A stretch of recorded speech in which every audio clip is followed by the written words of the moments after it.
Тышкы миграция коомдук жашоонун бир бөлүгү болуп калды. Мына ошондуктан чет өлкөлөргө жумуш издеп, татыктуу жумуш издеп чыгып кетип жаткан мекендештерибиздин аягы басыла элек. Бирок дүйнөдөгү соңку жагдайлар миграция агымына бир топ өзгөртүүлөрдү киргизүүдө. Бул маселенин ош кыйыштарын Талдоо Тайм программасынын кезектеги чыгарылышында талкуулайбыз. Талкууну мен Кубанычбек Жолдошов алып барам. Арбаңыздар, бүгүнкү чыгарылыштын коноктору Жогорку Кеңештин депутаты, Ишеним парламенттик фракциясынын лидери Улукбек Ормонов, Эмгек, социалдык камсыздоо жана миграция министринин орун басары Бакыт Дарманкул уулу, Илим, жогорку билим берүү, инновациялар министрлигинин башталгыч кесиптик билим берүү башкармалыгынын башчысы Гүлнур Мамырова айым. Студиябызга куш келипсиздер. Анда эмесе сөздү Улукбек мырза сизден баштасак. Соңку мезгилде мына Орусияда миграциялык чектөөлөр киргизилип, миграциялык көзөмөлдүн кескин күчөп жатышы кыргызстандык эмгек мигранттарынын агымына кандай таасир этип жаткандыгы жөнүндө маалыматтар сиздерге да келип түшүп жатабы? Тышкы миграция маселеси эң бир Кыргызстан үчүн, биздин жарандарыбыз үчүн сырттагы талкуулуу маселелердин бири. Өзгөчө Россияда ошол жанагы атайын операция башталгандан бери террористтик ар кандай окуялар болгонуна байланыштуу ал жерде текшерүүлөр күчөп, талаптар күчөп калды.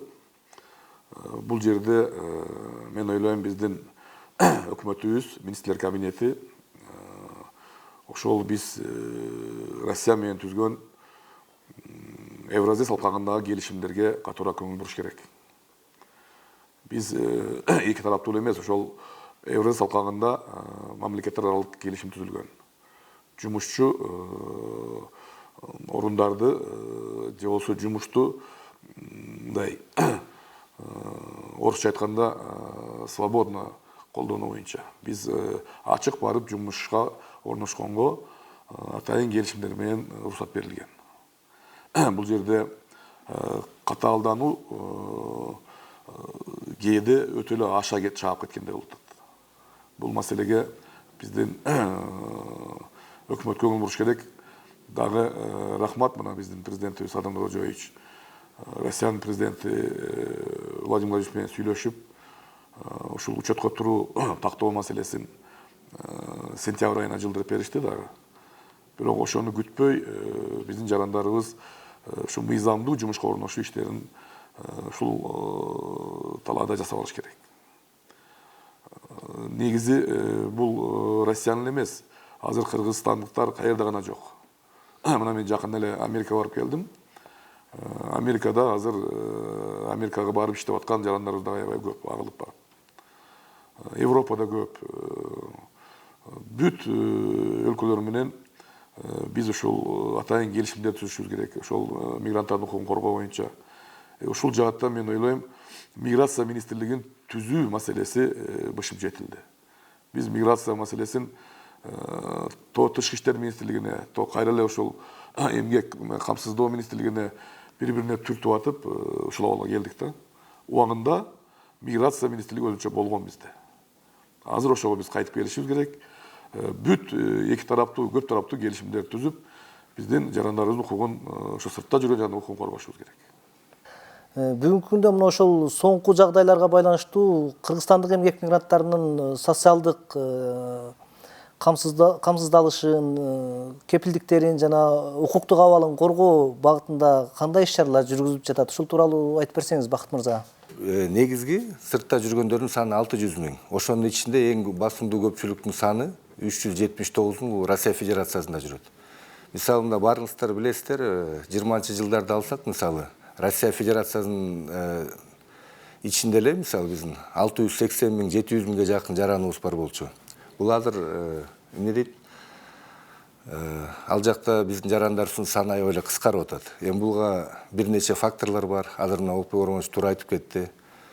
Ошолордун катарында ошол эле рублдун курсунун түшкөнү да себеп болду, мыйзамдардын катаалдашы жана көп нерселер ошого себеп болуп, биздин жарандардын ал жакта саны кыскарып атат. Бирок ошол убакта биз дагы диверсификация рынка деп коебуз. Азыр биздин ошо келген биздин жарандардын көпчүлүгүн албетте биринчи кадамда биз Кыргызстанда ушу жумуш орун таап берүүгө биз үгүттөп атабыз, ошол жумуштарды алып барып атабыз. Бирок миграция деген ушундай кубулуш экен, кээ бир ошол сыртта жүрүп иштеп келген биздин жарандарыбыз дагы башка жакка баргысы келет. Антип андай жарандарыбызга да биздин атайын борборубуз бар. Ошол борборубуз азыркы күндө 29 мамлекетке биздин жарандарды кетирип жатат ишке. Былтыркы жылды мисалга алсак, 20 миң тегерегинде ошо жарандарды кетиришти. Ошол эле борбордон атайын уруксат алган жеке ишке орноштуруу ишканалар бар. Ошолордун жардамы менен албетте алардын да салымы бар. Көбүнчөсү азыр Европа өлкөлөрүнө, Америкага, Кореяга ушул жактарга аракет кылып атышат кеткенге. Чындыгында эле соңку жагдайларга байланыштуу кыргызстандык эмгек мигранттарынын арасында кандайдыр бир тенденция байкалып атат да, бир коопсуз, анан ошол эле учурда бир кирешелүү багыттарды издеп, башка бир үчүнчү бир өлкөлөргө чыгып кеттүүнү көздөп жатканчы, ошо кыргыз бийлиги тарабынан ошол сиз айтып жаткан жана 29 мамлекеттин ичинен кайсы өлкөлөр менен кандайдыр бир келишимдерге жетише алдыңыздар ошол жумуш орундарын бөлүп берүү квотасынын алкагында? Көңүлдө ошол буруп атабыз, көбүнчө ушу Европа мамлекеттерине. Мисалы бүгүнкү күндө алсак, ошол эң алгачкы орунда турган бул Англия мамлекетин алсак болот, Великобритания. Сезондук жумуштарга барып иштеп атышат, айыл чарба жумуштары, көбүнчө ушул теплицалар. Негизинен айтып кетсе, былтыркы жыл мисалы 10 миң биздин жараныбыз кетти. Мен бул жерде белгилей кетейин, ошо Великобританияга ошо сезондук жумушка кабыл алган өзүнүн квотасы 40 миң. Ошол 40 миңдин 10 миң квотасын мисалы Кыргызстан жарандары пайдаланып атат. Бул жерде биринчиден кабыл алуучу тараптын бир талабы бар. Келген жарандарыбыз кайтып кетиш керек да, возвратность деп коебуз. Мисалы биз Англия менен ошо бараткан жарандарыбыз менен жакшы иштерди алып барып атабыз, түшүндүрүү иштерин. Кетерде биз предвыездная подготовка деп коебуз, ошентип даярдап атабыз. Атайын мынакей биздин Гүлнур айымдардын лицейлери бар. Ошол жерлерге биз 2 миң, 3 миңден адамды чогултуп, бизге ошентип шарттар түзүп берип атышат. Ошол жерде биз түшүндүрүү иштерин дагы бардык эмелерин ошол жерде жүргүзүп атабыз. Анан ошол себептен кайтарымдуулук көп болгон үчүн азыр ошондой бир жакшы санга жеттик деп ойлойбуз. Анткени бул биз башталганда 1000-2 миңден мисалы жылына башталган. Андан бери мынакей тез убакытта ошого жеттик. Бул дагы ошол өзүнүн жарандарга да баарына ыңгайлуу болуп атат. 6 айдын ичинде барып жакшы киреше табып келет биринчиден. Башка жактарга кеткенде азыр көрүп атабыз. Мисалы Россия Федерациясынын үй бүлөсү менен кетип атышат. Үй бүлөсү менен барганда ал жерде балдарын ушу жайгаштырып, башка көйгөйлөр жаратылып, анан үй бүлөсү менен барган киши албетте көп убакытка барып ошол жерде калып калуу коркунучта болуп атат бизге. Негизги биздин мамлекеттин азыркы бүгүнкү күндө саясаты бул ушу миграцияда жүргөн биздин жарандарыбызды кайтаруу болуп атат. Эле мисал, мамлекеттик ипотекалык компания быйылкы жылы 61 миң адамды батир менен камсыздап турат. Ошончо курулушка канча адам керек экендигин эсептеп чыгарса болот да, жөн элечи. Курулушта эмгек акы Россияда бизде бирдей. Бирок тилекке каршы эмнегедир биздин азыр курулуштарыбызда чет элдик жарандар иштеп атышат. Биздикилер эмес, негизинен ошол мына бул жашыруун эмес, Кытайдан келген, Өзбекстандан келген, Пакистандан келген, Бангладештен келген, швейный отраслды толук Бангладештен келгендер иштеп атышат.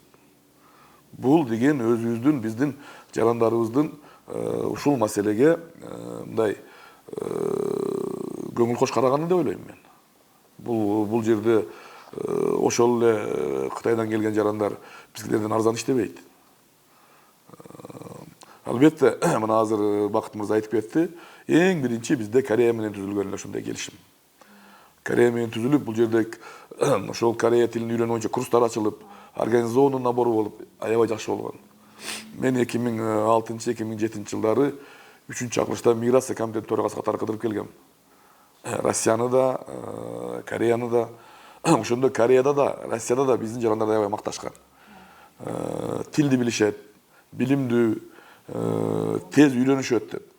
Азыр тилекке каршы. Мына 2019 жылы барсак, ошол эле Новосибирскиде айтышты, кыргыздарды биз тааныбай атабыз. 10 жыл мурунку кыргыздар, мигранттар башка, азыркылар такыр башка деп. Азыр негизинен ошо онду бүтүү эле эч кандай бир да кесиптин ээси болбой туруп чыгып атат балдар. Кайра атасың, таанышым бар эле ошол курулушка чакырды, кара жумушка иштей берем деп. Ошол кара жумушка бул жерде иште десе иштебей атышат. Ушул маселе Гүлнур айым, чындыгында эле биздин эмгек мигранттары айрыкча 17-18деги жаш өспүрүмдөр айылдан ошол Ош же болбосо Бишкек сыяктуу чоң ири шаарларга келбей туруп эле түз эле Москва, Петербург шаарларына кетип жатышпайбы? Эч кандай кесиптик даярдыгы жок, психологиялык, моралдык даярдыгы жок, укуктук сабаттуулук жөнүндө эч кандай маалыматы жок, же адаптация боюнча эч кандай бир кайра даярдоодон өтпөй турупчу. Бул аябагандай опурталдуу болуп жатат. Ошондой жаш өспүрүмдөр барып алып бир оор жагдайларга тушугуп калган учурлар көп болуп жатат. Ошон үчүн деги эле мына жерлерде айрыкча сиздердин лицейлер аркылуу ушу жаш өспүрүмдөрдүн кесиптик даярдыгын өстүрүүчү курстарды жайылтуу багытында иш-аракеттер бир күчөтүлүп жатабы? Кандай иш-чаралар жүргүзүлүп жатат ушул багытта? Рахмат. Албетте, урматтуу депутат айткандай, мен кошулам. Азыркы балдар даярданбай эле жанагы тааныш билиш болуп эле кетип атышат да. Негизги биз статистика мындай жасаганда 68% биздин бүтүрүүчүлөр өз жумуш менен камсыз болушат. Биз азыр сиз өзүңүз белгилеп кеткендей чоң мега проекттер иштеп баштады, көп ишканалар ачылып баштады. Биз ар бир кесипке азыр мындай талап коебуз. Кадимкидей келишим түзгүлөө, ошол ишкана менен канча потребность бар, сварщиктер болсо сварщиктер менен договор кылып, биз азыр кадимкидей мына урматтуу депутаттар былтыр бизге жаңы билим берүү мыйзамын колдоп беришти. Ошону менен бирге ошол жака жаңы ушундай терминдер кирген, дуалдык окутуу деген. Биз азыр ушул ишканалар менен түзмө-түз дуалдык окутууга өтүп атабыз. Бул жана теория жагын кыскартып, практика жагын ушул ишканада өтүп, анан келечекте алар уже ал ишканада иштеп калып атышат да. Анан биз статистика кылганда 68% биздин бүтүрүүчүлөр жумуш менен камсыз болушат. 13% миграцияга кетет экен. Бирок биздин 13% миграцияга кеткен менен биз аларга мындай уже билебиз да, алар сварщик болсо барып сварщик болуп иштейт. Кара бир жумушта иштебейт. Алар өзүнүн кесибине ээ болуп эле иштейт. Бирок ошону менен бирге биз азыр 23-жылдан биргиликте аябай тыгыз эмгек жана социалдык камсыздоо жана миграция министрлиги менен иштеп приказ чыгарганбыз. Ошону менен бирге до миграционный центрдарды биздин кесиптик лицейдердин арасынан ачканбыз. Максаты бул биздин жарандар келгенде уже кайсы өлкөгө барышса болот, легалдуу түрдө, анан кайсы кесипке ошол жакта потребность бар, ошону менен бирге ошол курстарды да окуса болушат, окуганга шарт түзүлөт да. Ошону менен бирге 23-жылы 28 августта биз Центр независимой сертификации валидации деп ачканбыз. Бул көз карандасыз сертификация жана тастыктоо.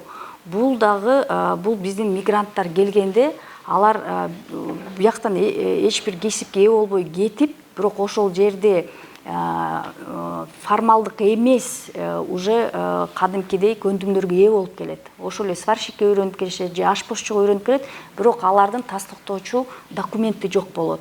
Ошону менен бирге тастыктоочу документи жок болгондон алар мындай маянасы аз жерде иштейт. Бирок биз ушул борборду түзүп, былтыр ачып, ошол жерде уже бүгүнкү күндө 400гө биздин жарандарыбыз Россияданбы же башка өлкөдөн келип өзүнүн көндүмдөрүн тастыктап, ошол жактан кадимкидей биз уже документ выдавать этип атабыз. Документке ээ болуп атышат. Ошол документ менен булар уже легалдуу түрдө барып ошол кесиби менен окубастан эле өзүнүн кадимкидей көндүмдөрүн тастыктаса, документин алып уже башка чет өлкөгө барганда иштегенге маянасы көбүрөөк болот, легалдуу түрдө иштешет. Ошондой шарттарды биз биргеликте түзүп келатабыз. Бул албетте жанагы мен дагы бир жолу айтып кетейин, бул жаңы билим берүү мыйзамында ошол кадимкидей валидация, тастыктоо деген терминдер кирип, ошонун негизинде бул борбор өзүнүн ишин баштаган. Ошону менен бирге биздин азыр санариптештирүүдө биздин өлкө жетекчилерде аябай бул багытта аябай көп жумуш алып барып атат. Ошону менен бизге да талаптарды күчөтүлгөн. Биз азыр биздин жарандарга кадимкидей KSP-Edu.gov деген платформа иштеп чыкканбыз. Бул да биргиликте эмгек министрлиги менен.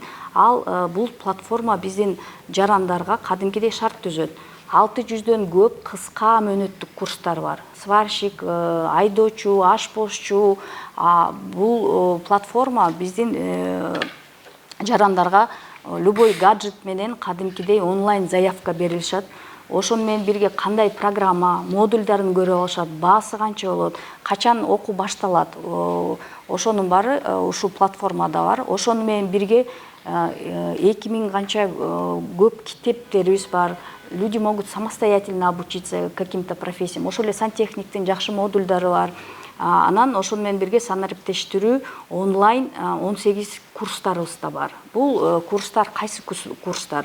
Бул азыркы биз айтып аткан IT тармагындагы башталгыч программисттердин курстары бар. Албетте бул курстар, мындай курстарга барса бир 30 000, 40 000 болот. Аны менен бирге бул платформада кадимкидей кыргызча, орусча бул курстар бар. Окусак сертификат алат. Бүгүнкү күндө бул курстардын келечеги бар экен. Бүгүн 3500 жаран ошол курстарды окуп бүтүштү. Кадимкидей электронный сертификатка ээ болуп атат. Биз азыр дагы ойлоп атабыз бул курстардын сертификатын мамлекеттик түрдөгү сертификаттарды берсек деп. Мындай эксперттик деңгээлде бир сын пикирлер айтылып жүрөт да.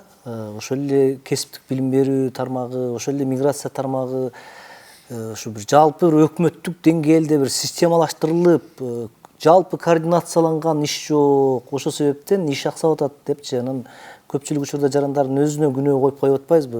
Өздөрү келбей атат, өздөрү окубай атат, же болбосо өздөрү билим албай чыгып кетип атат чет өлкөгө депчи. Ошону бир жалпы өкмөттүк деңгээлде координациялай турган, системалга сала турган, борборлоштура турган бир саясат иштелип чыгышы керекпи? Биз мектептерде ушул кесипти үйрөтүүнү колго албасак, балдарыбыз шойдон кете берет.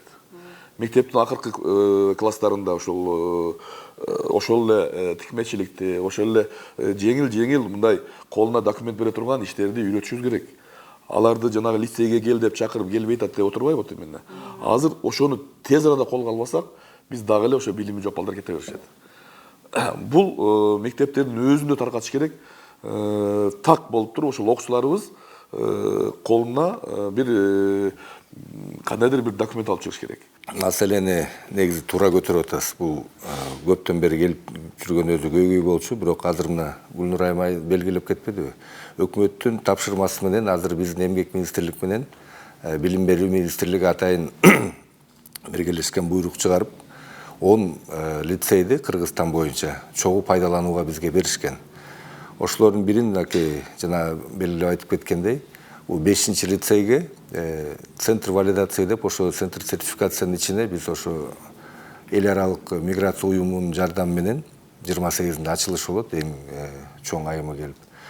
Ошол жерде ошо валидацияны ачып атабыз. Бул борборлордун ачылышы азыркы саясат, туура айтып кеттиңиз, саясат, жаңы саясатты ушу иштеп чыгып атабыз. Бизде концепция деп коебуз, миграциялык саясаттын концепциясы. Ошол 25-30 жылга азыр мынакей жаңы ошол башталып атат, иштелип. Ошол жерге жана айтып кеткенде ошо кайтып келүү миграциялуу эң көңүл ошого бурулуп атат. Мен жана белгилеп кеткендей, биздин эң көп жарандарыбыз азыр Россия Федерациясында жүрбөйбү. Анан биздин ошол жерде жүргөн жана реестрге түшкөн жарандарга биз башында айтып кетпедик, ошо министрдин Россия Федерациясынын президентинин указы чыккан 30 апрелге чейин деп. Ошону азыр 10 сентябрга чейин узарткан срогун. Азыр 10 сентябрга чейин биздин убактыбыз бар экен. Киши көп болот, биз шашпай барабыз деп ушинтип жүргөндөргө кайрылат элем, бул абдан туура эмес. Бүгүнкү күндөн баштап июнь, июль, максимум ушу 2 айдын ичинде барып легализациядан өтүп алыш керек. Анткени август айынан баштап 1 ай калат, киргенге мүмкүнчүлүк болбой калат. Биз жагдайды өзүбүз деле көрүп атабыз. Ар бир эмеден биз ошон үчүн МВДнын өкүлчүлүгүнө да дайыма салып турабыз, главный управленияга. Мына ар бир жер, мисалы Новосибирскте кабыл албай атат, же Екатеринбургда кабыл албай атат деп. Ошол маселени баарына тиги эфирден пайдаланып дайыр жолу баса белгилеп айтып кетким келет. Россия Федерациясында жүргөн жарандарыбыз эмне үчүн нелегальный акыбалга туш келип атышат? Эң биринчиден ошо регистрациядан маселенин баары чыгып атат. Ошол эле батир берүүчү эгер официально ошо үйүнө ошо бере турган болсо келишим менен ал налогко 18% налог төлөш керек. Ошондон катышат. Анан көп кишини баары бир киргизе алышпайт. Аны резиновый адрес деп сразу вычислять этет. Эмне себептен мисалы үчүн Кыргызстан ошол биримдиктин мүчөсү болуп турса дагы кыргызстандык эмгек мигранттарына карата өзбекстандык же болбосо тажикстандык эмгек мигранттарындай эле талаптар коюлуп жатат. Бир кандайдыр жеңилдиктер каралган эмес. Ушул маселени коюп көрдүңүздөрбү орусиялык кесиптештериңиздердин алдыңыздарга? Бул көйгөй бар. Жана Улукбек Зулпугарович туура айтты. Биз ЕСке кирип атканда биздин эң биринчи ошол максатыбыз ошо 4 свобода передвижения болгон. Ошонун ичинде эмгек жумушчулары эркин жүрө турган болгон. Мисалы Россия Федерациясына барса ошол жерде Россия Федерациясынын жарандары кандай укукка ээ болсо, биздин жумушчулар да ошондой болмок. Ал жерде ошол 97-чи беренеде келишимде жазылган. Биздикилер ошо эмгек мигрант болуп саналбайт. Трудящийся деп жазылган, эмгектенүүчү болуп. Анан ошол маселени кечегидей да мен жана айтып кетпедимби, Жогорку Кеңештин депутаттары менен бардык деп. Мен ошол жерде да ошол маселени айттым. Биздин урматтуу депутаттардын көзүнчө мурун 1-декабрда барганда да ошол маселени айткан. Биздин эң биринчи ЕСке келишимге киришибиздин себеби свобода передвижения биздин граждан болгон. Азыр ушул болбой атат, нараазычылыктын баары бизге болуп атат депчи. Эгер ал каралбаса, сиз туура айтып кеттиңиз, ошол эле биздин коңшу мамлекеттер, кирбеген мамлекеттер ошо келишимге, ошолор менен бирдей акыбалда болсо, анда биздин киргенибиздин себеби бар беле деген маселени көтөрдүм. Албетте муну карайбыз. Мен андан сырткары айтып кеттим. Биз мисалы андан башка да интеграционный көп площадкаларыбыз бар Россия Федерациясында. Мисалы ошол СНГ бар, ОДКБ бар, ШОС бар. Эң негизи албетте бул ЕСте. Анын үстүнө белгилеп баса белгилеп айтып кеттим, кечиресиз азыр айттым. Бизде СНГ мамлекеттеринен жалгыз бизде орус тили расмий тил болуп катталган. Ошон үчүн жанагы мектепке киргизип аткан биздин жаш балдарыбызды тестке бошотуудан да ошол маселени сурандым. Анан сиз айткандай жооп мына ошол сопредседатель Кабылкин мырза болчу. Сөзсүз бул маселени кароого алабыз деп Гуля Кожокулова айым экөө сөз протоколго киргизишти. Бул боюнча тапшырмаларды бермек болушту. Буйруса ошол эми Жогорку Кеңештин жардамы менен да бул маселе бир жылат ошол көтөрүлөт деген үмүттөбүз. Мүмкүн саясий деңгээлде бул маселе көтөрүлүш керекпи? Себеби жакында эле мамлекеттик думанын төрагасы дагы Кыргызстанга расмий сапар менен келди. Маселе көтөрүлдү деди, бирок сиз айткандай жооп кандай болгондугу, эмне себептен жанагы келишимде каралган жеңилдиктер Кыргызстандык эмгек мигранттарына карата колдонулбай жаткандыгы жөнүндө маселе кабыргасынан коюлушу керек беле? Бул жерде негизги маселе эле ошол жанагы азыркы учурдагы абал терроризмдин күчөгөндүгү, ошондуктан текшерүүлөр көп болуп атат, катаалдашып калды. Бул келишимден аткарылат деген гана мындай сыйкы жооп менен кутулуп атышат. Мен ойлойм, кара тизмеде канча жараныбыз бар биздин азыр? Кара тизмеде 73 миң адам. Эгерде биз адам 73 миңген билсек, фамилиясын билсек, мен ойлойм, биз ушул июнь-июль айында Кыргызстандан лучше 70 адамды ошол Россияга жиберип, аларды жардам берип, кара тизмеден чыгаруу аракетин кылганыбыз, мен ойлойм, жеңилирээк болот. Чем алардын өздөрүн 10-на чейин жетишкеле болгула дегенден көрө, ошол тизме менен иштеп, диаспора бар. Ар бир райондун өзүнүн ынтымактары бар. Жалпы санын билишет, адамды билишет.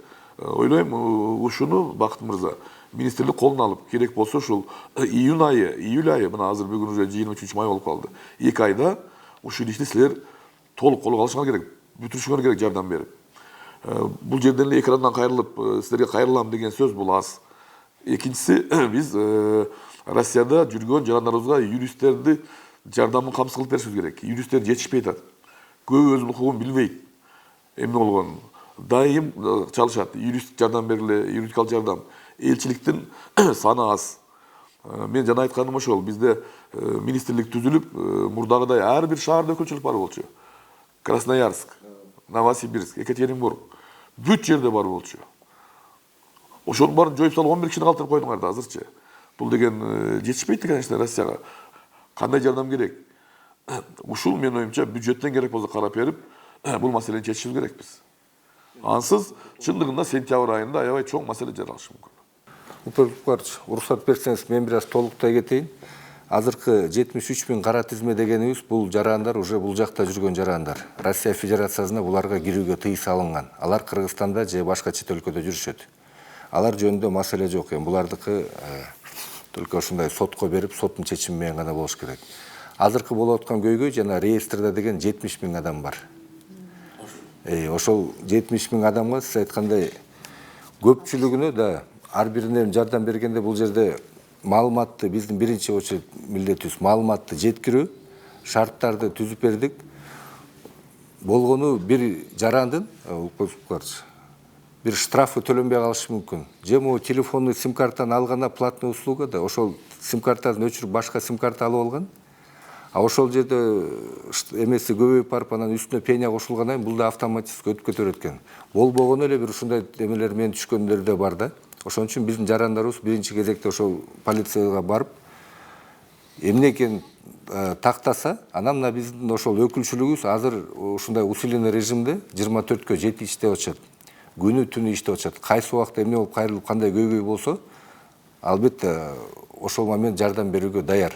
Бирок Улукбек туура айттыңыз, ошол убакка азыр 1-2 айга биз усилениега ошо командировка эметип ал жагын карап кетсек жакшы болмок. Биз жетекчиликке бул маселени жеткиребиз. Дүйнөдө өзү жумушчу күчүнө болгондо да жөнөкөй жумушчу күч эмес, квалификациялуу жумушчу күчүнө болгон суроо талап күндөн күнгө өсүп атат. Эмне себептен биз ошо 3-4 өлкөлөргө жумушчу күчүн ачык эле моюнга алып мындай экспорттой албайбыз. Себеби дегенде үч тараптуу жана Малайзиянын мисалын келтирип атабыз. Теги үч тараптуу келишимдин негизинде тиешелүү контракттарды алып, квоталарды алып, ошол эле Скандинавия өлкөлөрү бүгүнкү күндө аябагандай жумушчу күчүнө муктаж болуп жаткандыгы жөнүндө маалыматтар чыгып жатат. Ушул деңгээлде бир өкмөттүк деңгээлде ушул багытта иш алып барса болобу? Гүлнур айым, кандай деп ойлойсуз? Квалификациялуу жумушчу күчүн даярдап, ички рынокко мынча санда, мынча көлөмдө керек экен. Тышка мындай деп каалабайбызбы? Жаштарды биз кармап кала албайт экенбиз. Алар мүмкүн даярдыксыз болсо да чыгып кете берет экен да. Ошондо бир жалпы бир өкмөттүк деңгээлде бир анализ болуп, ошол багытта бир чоң саясат жүрүш керекпи? Албетте, туура сиз өзүңүз белгилеп кеткендей, миграция бул табигый процесс. Ар бир жаран өз эрки каяка барып иштерин, бирок биз мамлекеттик тарабынан ар бир мамлекеттик орган шарт түзүп бериш керекпиз. Биринчиден бул миграция легалдуу болуш керек. Ошону менен бирге легалдуу болгону менен ар бир коопсуз да болуш керек. Ошону менен бирге ар бир жараныбыз бир кесипке ээ болуп кетиш керек. Өзүнүн кесип менен барып легалдуу иштеп кесипке ээ болгонун ошого жараша алардын маянасы да жогору болот. Жүргөн тургандары да. Бирок ошону менен сиз айткандай мындай бизде информационный вакуум деп коебуз го. Көп мамлекеттик органдар өзүнүн ишин жасап атышат, бирок ошого мындай маалымат жеткизгенге кичине биздин аксап калып атабыз да. Албетте, мына Мигрант KG сайтта кадимкидей бүт условиялар бар. Кайсы өлкөгө барсаң, кандай шарттар бар, кайсы мыйзамдарды билиш керексиңер. Ошону менен бирге кайсы кесипке ээ болуш керексиңер. Биз өз жагыбыздан мына жана айтып кеттиңиз, Южный Корея боюнча. Албетте, Южный Корея менен кадимкидей целенаправленный организованный набор болчу. Биздин кесиптик лицейдерде бул центр корейского языка отдельно болчу. Ошону менен бирге корейский языкты окуп, андан кийин келип кадимки иш иреттүүчүлөрдү тандап алып кетчи. Азыр деле ал жумуш болуп атат, бирок азыр башка кесипкеге да талап болуп атат. Азыр кадимкидей эле баристага, ошону менен бирге биз азыр алардын программалары менен биздин программалар дал келиш керек. Алардын профстандарттары кичине жогорулатуу. Ошону менен бирге биз кадимкидей азыр Южный Корея менен да иштешип атабыз. Ошол кайсы кесиптер, кайсы окуу программа менен мына буюрса азыр 9 балабыз кадимкидей баристаны окуп бүтүштү, алардын сертификациясын өттү, мына жолдомо алышты. Ошону менен бирге булар ошол жакта жогорку окуу жайга да өтүшсө болот. Албетте биз азыр Германия менен да иштешип атабыз. Алардын да алардын тили боюнча курстарды ачтык. Ошону менен бирге 6 айдын ичинде курстарды окуп, биздин ошол эле ширетүүчүлөр же азыр аябай талап болуп аткан ошол эле медсестраларга болуп атат. Алар да тилди өздөштүрүп, аларга да мындай бир шарт легалдуу түрдө өзүнүн кесип менен иштегенге ушундай Европага кетчү шарттар да түзүлөт. Албетте бул азыр масштабтар мындай чоң эмес, сиз айткандай. Бирок биргелешикте биз азыр уже иштеп атабыз.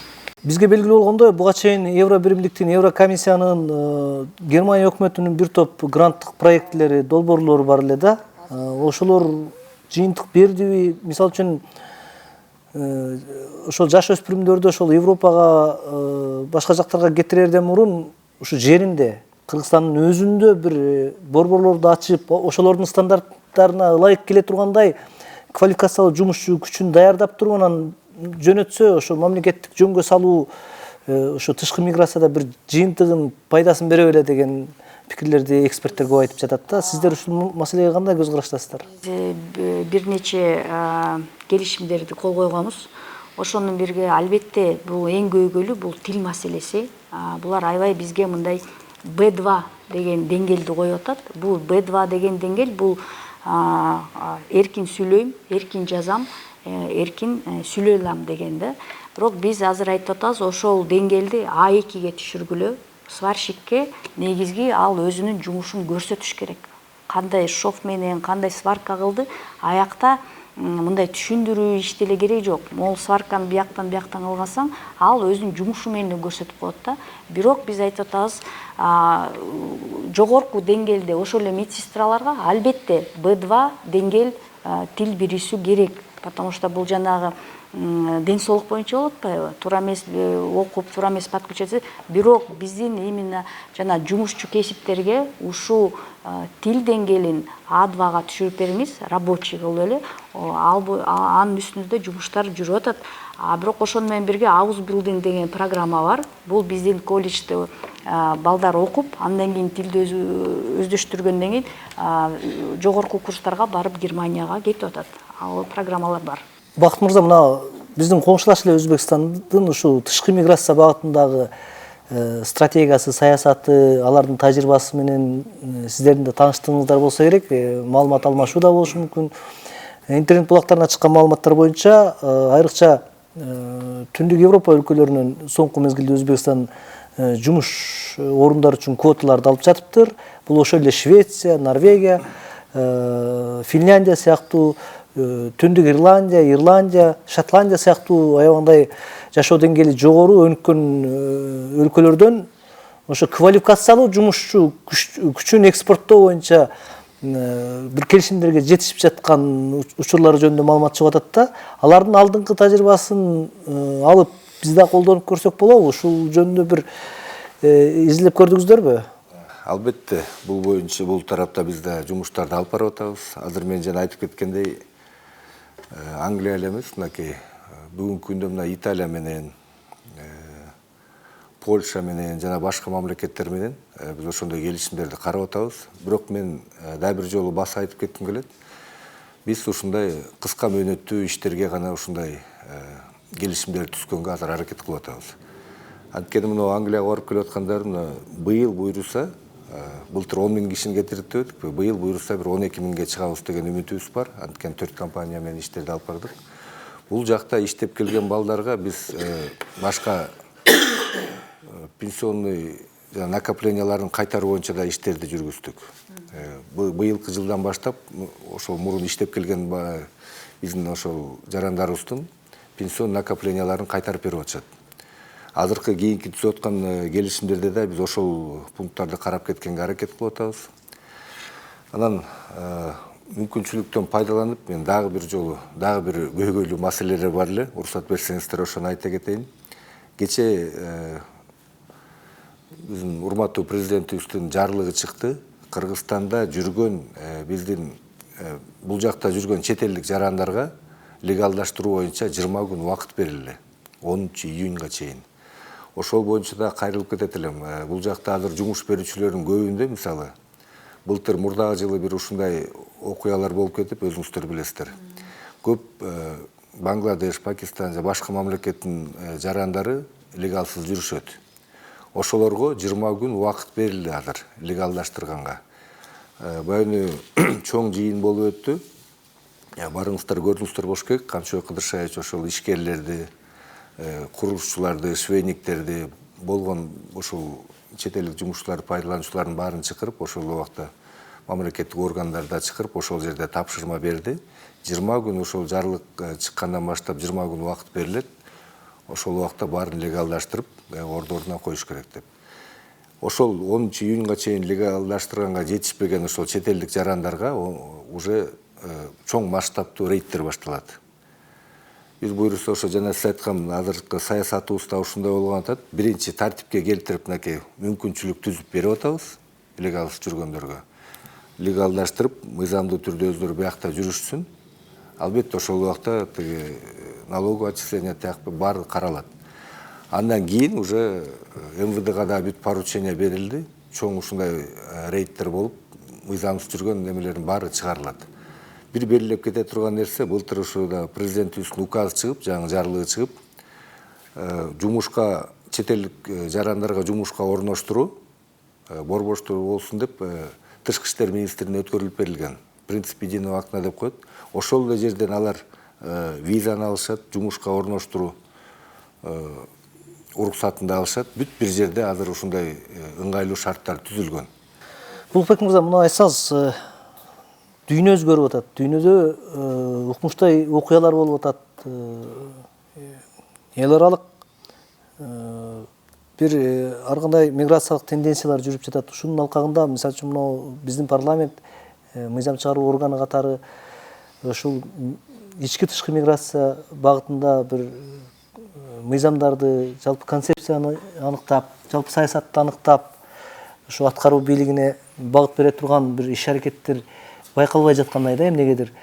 Чакырыктарга рахмат. Биз өзүбүз сунушту парламенттен министрлер кабинетине берилген биринчи сунуш ушул миграция министрлиги түзүлсүн дегенбиз.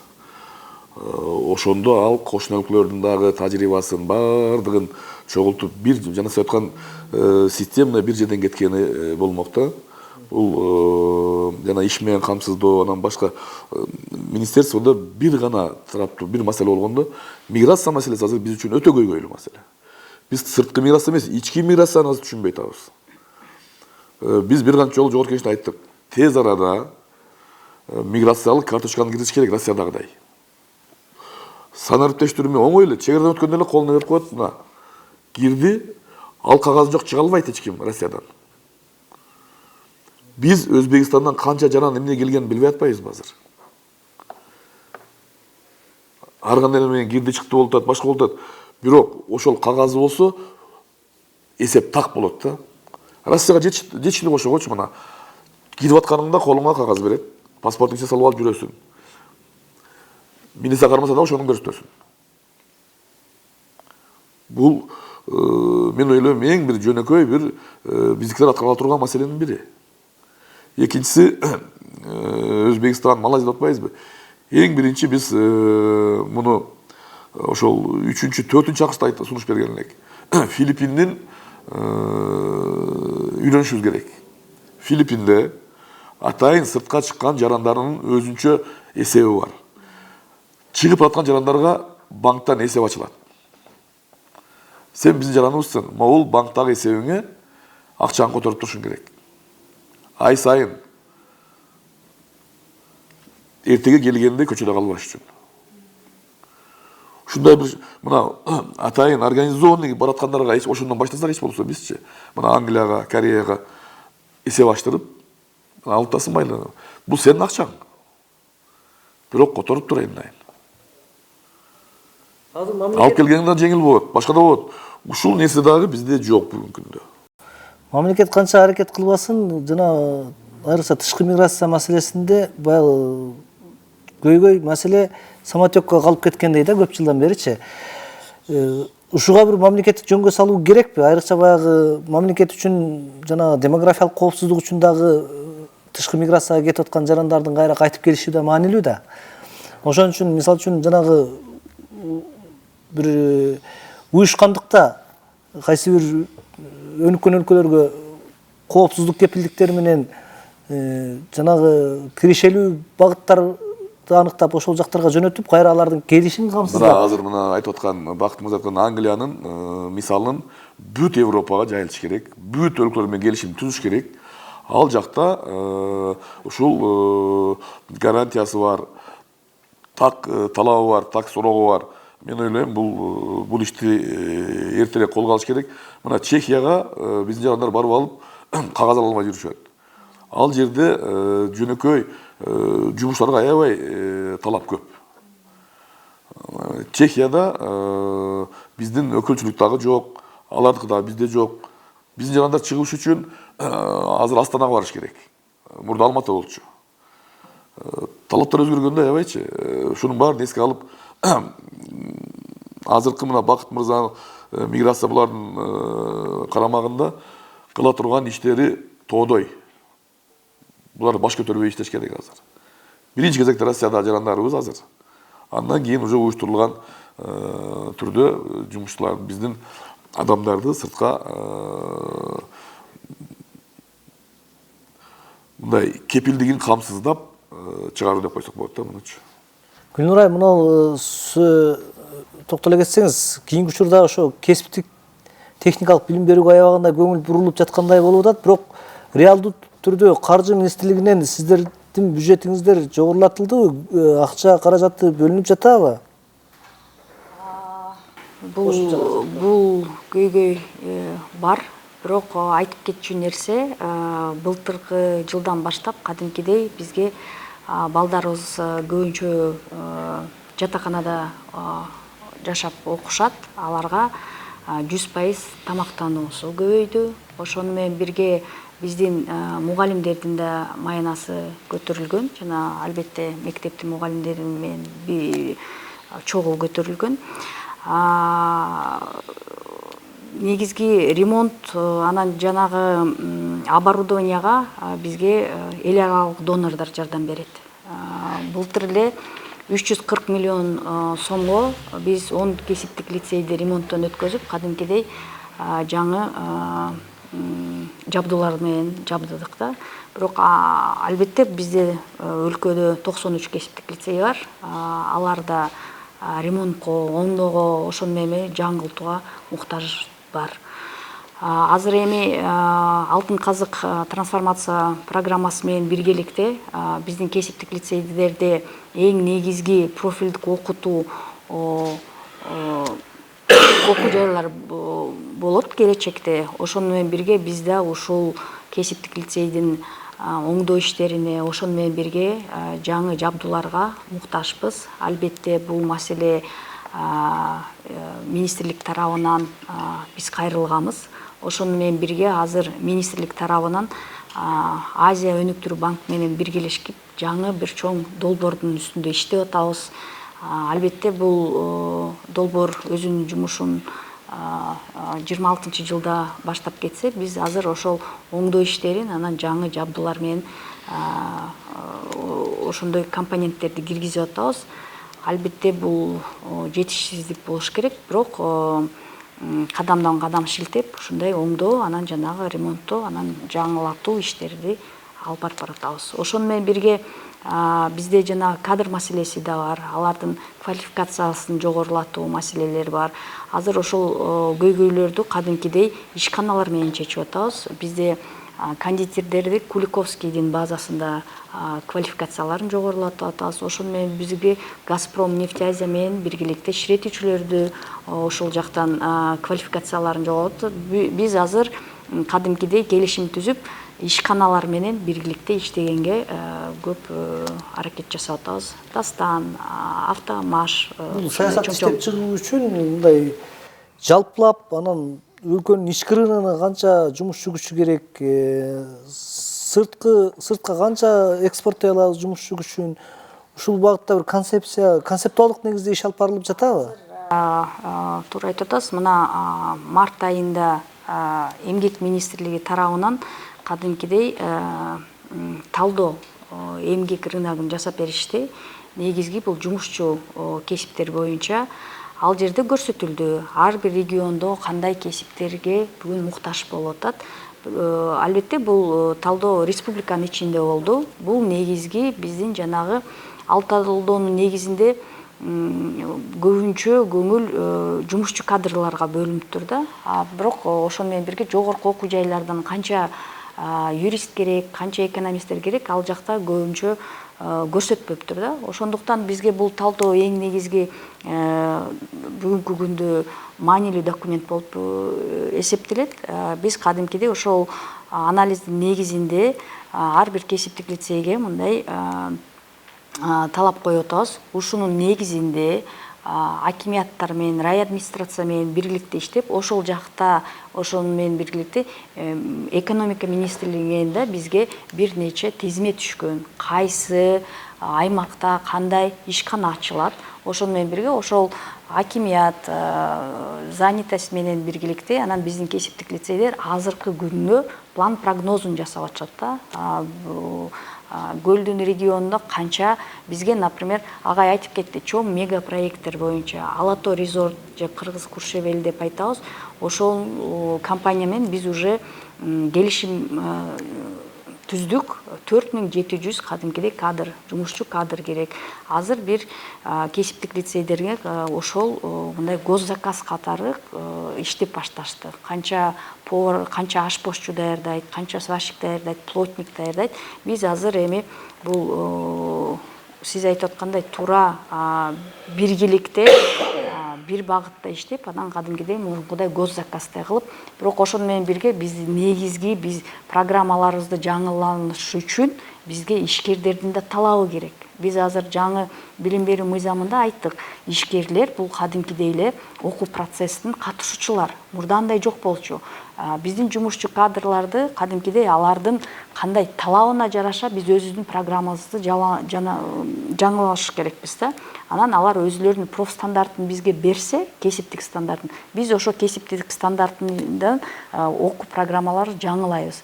Мурда кандай болчу? Биз өзүбүздүн эски программа менен окута беребиз, а бияк ишкердин уже заманбап оборудованиясы турат, а биздин балдар иштегенди билбейт. Ошон үчүн биз азыр мындай ишкерлер менен тыгызда иштеп, чогуу программа иштеп, чоң окуу процесске дуалдык окутуу, профилдик окутуу ошонун баарын биргеликте иштешкенге азыр умтулуп жаңы кадамдарды шилтеп атабыз. Тышкы миграцияны колдоо эмес, ошо жаштардын баары сыртка иштеп келсин эмес, бирок бир мамлекеттик жөнгө салуу, кайсы бир бөлүгү мейли сыртка тил үйрөнсүн, ошо атайын даярдыктан өтсүн, кесиптик даярдыктан өтсүн, барып иштеп келсин, кайсы бир бөлүгү ички рыноктун муктаждыктарын камсыздасын деген бир ушунун баардыгынын ичине камтыган бир миграциялык саясат иштелип чыгып жатабы? Эгерде иштелип чыгып жаткан болсо, анын негизги өзөктөрүн, негизги багыттарын кайсы маселелер түзүп жатат? Азыркы күндө туура айттыңыз, ушул абал ушундай болгонго жараша жаңы ушу биздин миграциялык саясат иштелип атат. Мен жана айтып кетпедимби? Миграциялык концепция 2025 жылдан 2030 жылга чейинки ошол концепцияны иштеп чыгып атабыз. Ал жерде азыр Гүлнур айым белгилеп кетпедиби? Буга чейинки даярдыктардын баарын бүтүрдүк. Бул концепциянын негизи экинчи этабы 25 жылдан 30 жылга чейин. Жакында мынакей жумушчу топту түзгөнбүз, бүт министрликтер бар. Ошол жерде мынакей жогорку кеңештин атайын квотасы бар. Биздин депутаттарга да ошол жерге чакыруу бергенбиз, келип катышыңыздар деп.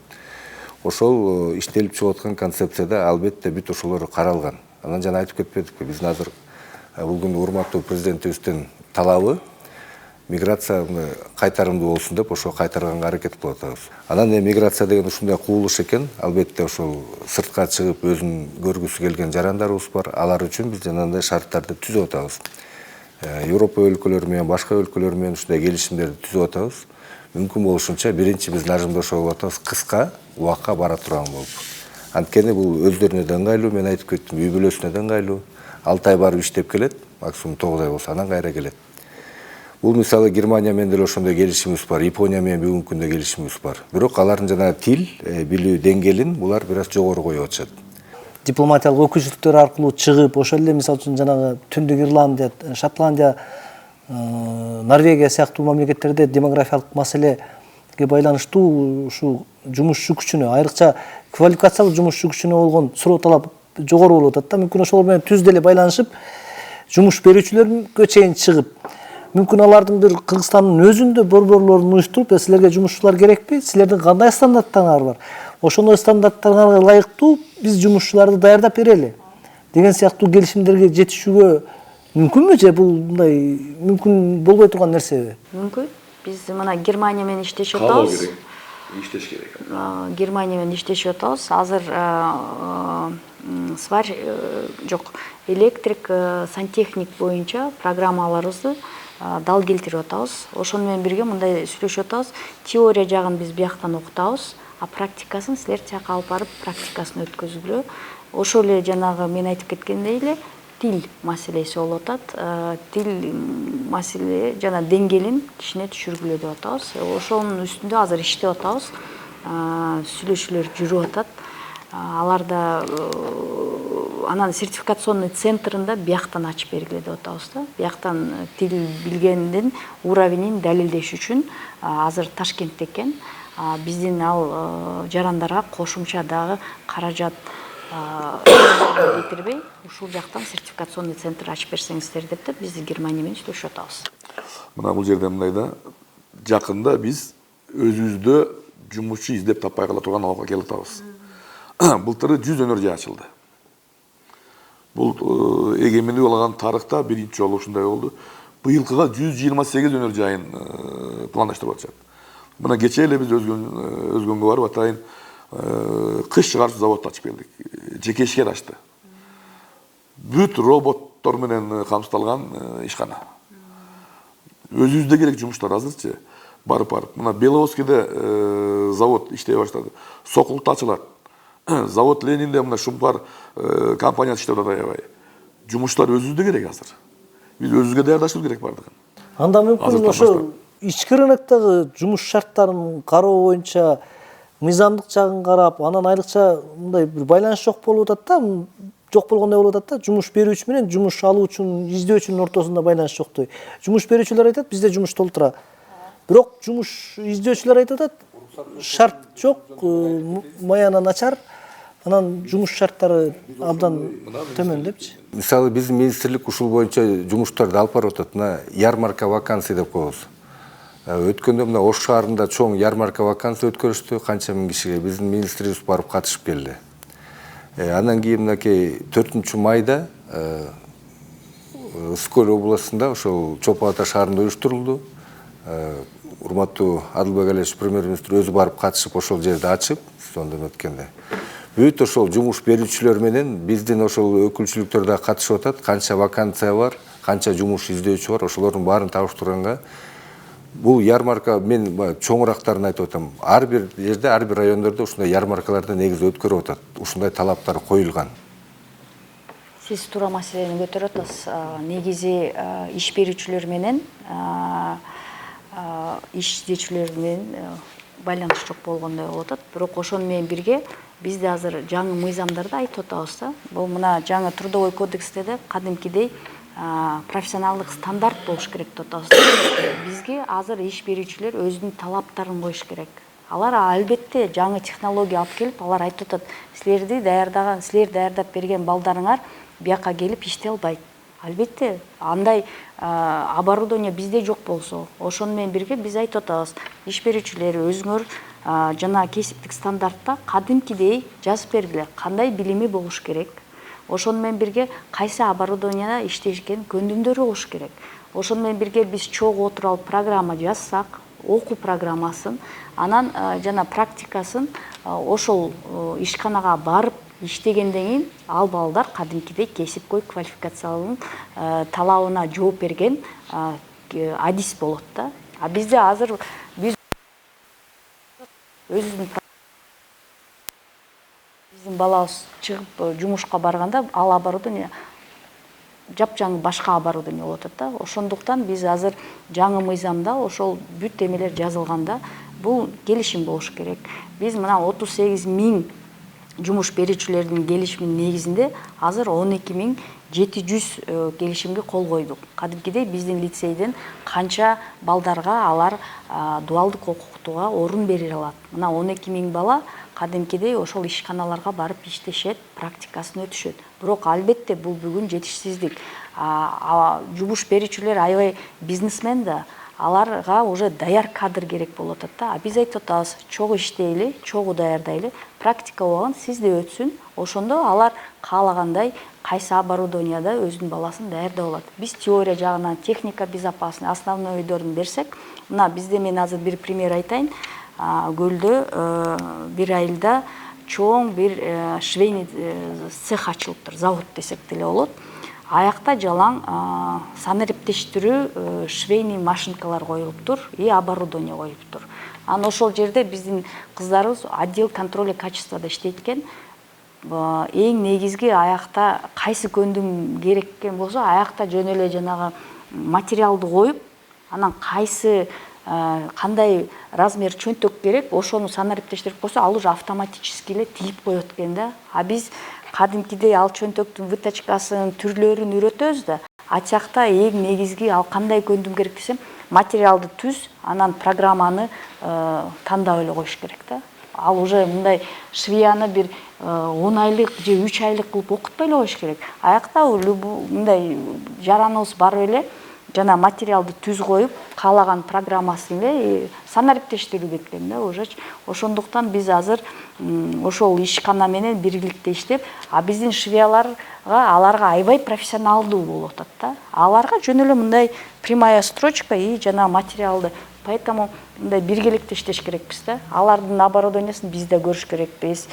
Чогуу анан программаларды издеп, анан чогуу бир иштесек, албетте ошондо бизде жана разрыв не будет между работодателем, рынком труда и системой образования. Ошондо жыйынтыктай келгенде баягы эмгек рыногунда дегеле ички тышкы миграция ошол багыттарда бир мындай жалпы бир координация, жалпы бир байланыштын болушун камсыз кыла турган бир саясат керек экендиги көрүнүп жатат да, байкалып жатабы сиздерге? Мен сизге бир айтып коеюн, как раз Эдил Жолдубаевич бизде төрага болот. Бул бизде национальный квалификационный совет деген бар. Бул Министерство труда миграцияда түзүлгөн. Ошонун ичинде кадимкидей бүт иш берүүчүлөрдүн ассоциациялар, крупный ассоциациялары мүчө болуп киришкен. Ошону менен бирге эң негизги министрликтерге кирген.